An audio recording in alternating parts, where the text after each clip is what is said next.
O ataque a tiros desta quarta-feira na Escola Estadual Raul Brasil de Suzano chocou o Brasil. 10 pessoas morreram, entre os mortos, os assassinos. Segundo a polícia, como nós ouvimos na matéria, o mais novo matou o mais velho e depois se suicidou. Identificados como Luiz Henrique de Castro, 25 anos, e Guilherme Talci Monteiro, de 17 anos, são ex-alunos da escola. E hoje nós recebemos aqui em nossos estúdios o secretário municipal de Segurança Pública, Gamaliel Lourenço de Souza, ele que é sociólogo, pós-graduado em Segurança Pública, para debater sobre esse tema. Para fazer parte desse bate-papo, o repórter Tony Machado também está aqui em nosso estúdio. Bom dia, secretário. Bom dia, Tony. Bom dia, Yuri. Bom dia, Gamaliel. Bom dia, Yuri. Bom dia, Tony Machado. Gamaliel, como primeira pergunta nesse nosso bate-papo, para a gente debater um pouco sobre esse tema, esse tipo de ataque, esse tipo de crime é imprevisível. Mas será que existe alguma forma de preveni-lo? Yuri, na verdade temos 2 casos, né, nas últimas décadas no Brasil. Realengo, né? Realengo, Rio de Janeiro, e agora em Suzano. Acredito que o trabalho ele é muito mais social do que está realmente relacionado à segurança pública. Como professor também, não só como especialista em segurança pública, eu posso dizer que esses problemas são chamados como bomba relógio, né? Onde o aluno ele sofre constantemente bullying dentro das escolas hoje. E o tratamento pelo poder público, infelizmente, Yuri, deixa a desejar. Então, às vezes, o acompanhamento de um psicólogo, né, na sala de aula com os alunos pelo Estado, ele é muito mais, o resultado é muito mais positivo do que próprio policial dentro da escola, como as pessoas dizem. Então eu acho que existe sim alguns trabalhos preventivos.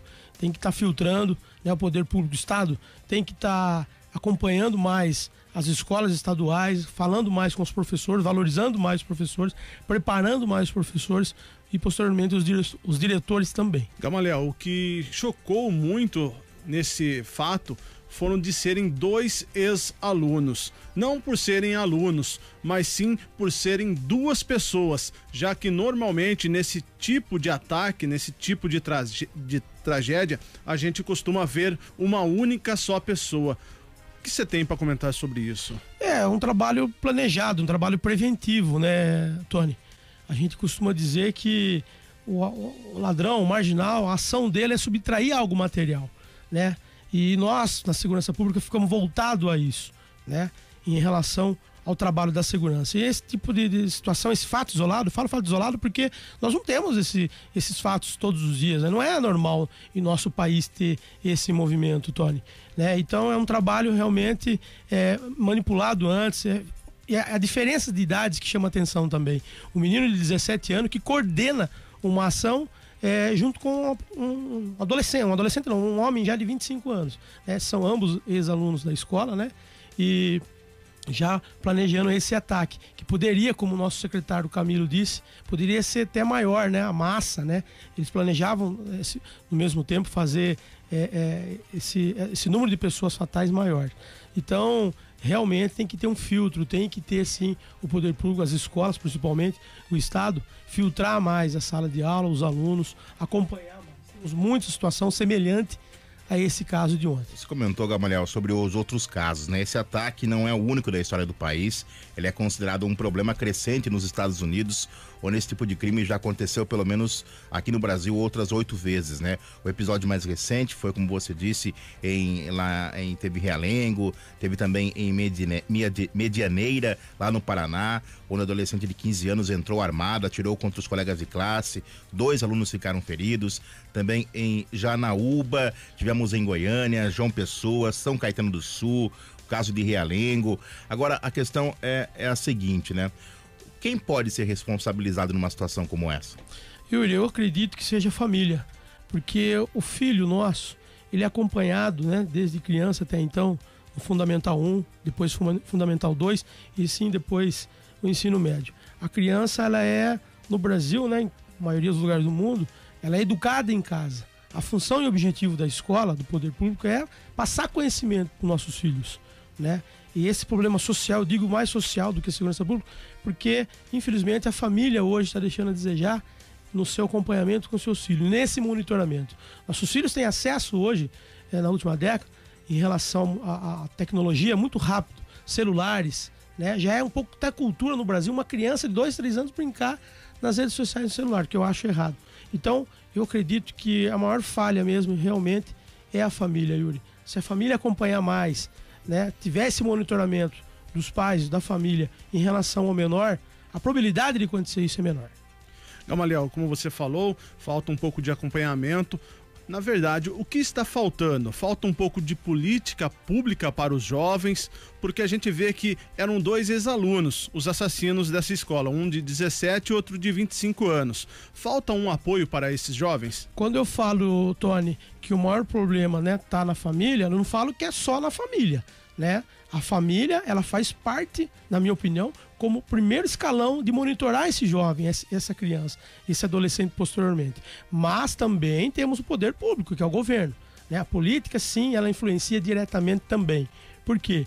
Porque os investimentos na educação no Brasil hoje deixam a desejar, Tony. Eu também sou educador, Yuri. Então eu percebo que realmente falta. E é notório. Nosso povo, a massa brasileira também fala, né, em relação à educação. É notório. Falta de investimento, a falta da valorização do professor. O professor é fundamental na sala de aula. O professor, às vezes, ele não é só professor. Ele acaba sendo pai, ele acaba sendo um conselheiro, até mesmo um psicólogo dentro da sala de aula. Eu tenho esse exemplo comigo, né? Então o poder público também deixa a desejar. O Brasil precisa urgentemente melhorar nesse aspecto. Quando a gente fala de poder público, a gente fala do ensino médio e fundamental 2. É responsabilidade total do Estado, né? O município, você não vê esse tipo de situações no município, até porque a responsabilidade do município é fundamental 1 e 2, né? Algumas escolas, mas a maioria sim está com o Estado. Então o Estado nosso está deixando a desejar não só na segurança, mas principalmente na educação.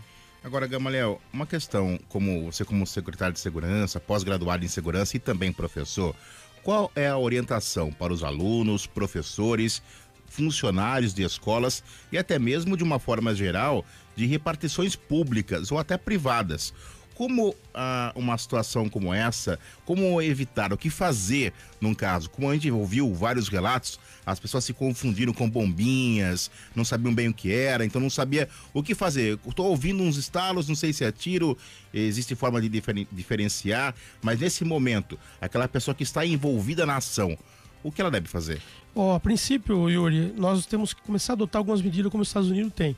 Primeiro é formar o quê? Um centro de treinamento, né, nas escolas formadas por pais ou até mesmo pelos funcionários, e pedir, né, que o Corpo de Bombeiro também ajude, junto com a Guarda Civil, a Polícia Militar, fazer um treinamento em relação à evacuação. Isso é um principal foco. Porque quando isso acontece, isso, como não é um hábito, não é uma cultura, as pessoas não sabem realmente, nem os funcionários sabem o que fazer. Tem que ter válvula de escape, tem que ter saída assim, de emergência.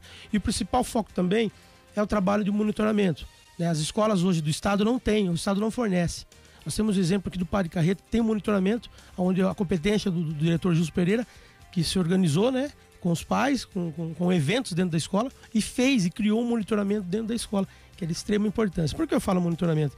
Porque os funcionários começam a perceber, Yuri, as pessoas que estão diferentes. O funcionário, ele tem a capacidade de, quando tiver alguém dentro da escola naquele período, ele sabe que não é aluno.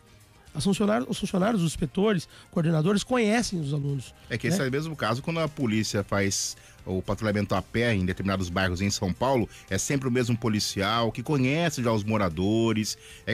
Mais ou menos isso aí, né, mais ou menos não, é isso mesmo, Yuri. Realmente, você tem razão na pontuação. Então, esse monitoramento, né, eletrônico, esse monitoramento também visual dos funcionários é fundamental. Né? Não estamos dizendo que vamos evitar 100%, mas a probabilidade de acontecer é menor, né? É bem menor. Então temos que ter sim esse treinamento voltado ao Estado, temos que ter sim ajuda também dos funcionários da escola. A escola tem que ser um pouco mais blindada, que não é, infelizmente o Estado deixa a desejar, porque não adianta você fechar as portas. Os muros da escola são baixos, as pessoas têm acesso rápido. Isso, Yuri, como a gente viu nas imagens de ontem, é muito rápido. Só falar, mas tem que ter polícia, não, às vezes não vai resolver. Pode até diminuir, pode sim, às vezes, uma outra situação, outra evitar. Mas é difícil. O Estado não tem nem policiamento para fazer as ondas preventivas da escola. Hoje a Guarda Municipal tem que auxiliar a Polícia Militar em relação a isso. A Polícia Militar não tem efetivo. Tá, né, realmente defasado o efetivo da Polícia Militar. O Estado precisa urgentemente olhar, Yuri, e repensar, não só no sentido técnico, operacional da polícia, mas sim no sentido também da educação, no trabalho de inteligência. Gamaliel, ainda batendo tema políticas, né?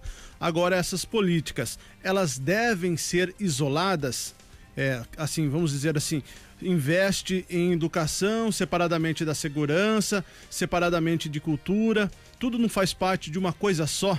Não deveria ser visto isso como um todo? Sim, essa unificação, Tony, já existe em alguns países da Europa, né? Existe nos Estados Unidos, e recentemente uma cidade, São Juan Soares, no México, é uma cidade conhecida como uma cidade mais violenta, né? E teve uma reportagem recentemente na Rede Globo, onde mostra e eficaz esse trabalho conjunto. Esse trabalho conjunto, sim, é importante. Educação, segurança pública, né? Até mesmo a cultura, fazendo um link entre as três e melhorando, Tony, realmente essa integração e dando seu resultado positivo. Agora, Gamaliel, uma coisa que me chamou a atenção e sempre me chama a atenção em situações como acidentes ou como essa é o vazamento de imagens. Hoje, com a rede social ou com o WhatsApp, é muito fácil você compartilhar, receber ou até mesmo produzir esse tipo de conteúdo. Agora, nesse caso de Suzano, a gente percebeu que alguns vídeos que as pessoas receberam e compartilharam nos grupos, possivelmente foi filmado por autoridades ou até mesmo por um servidor da escola.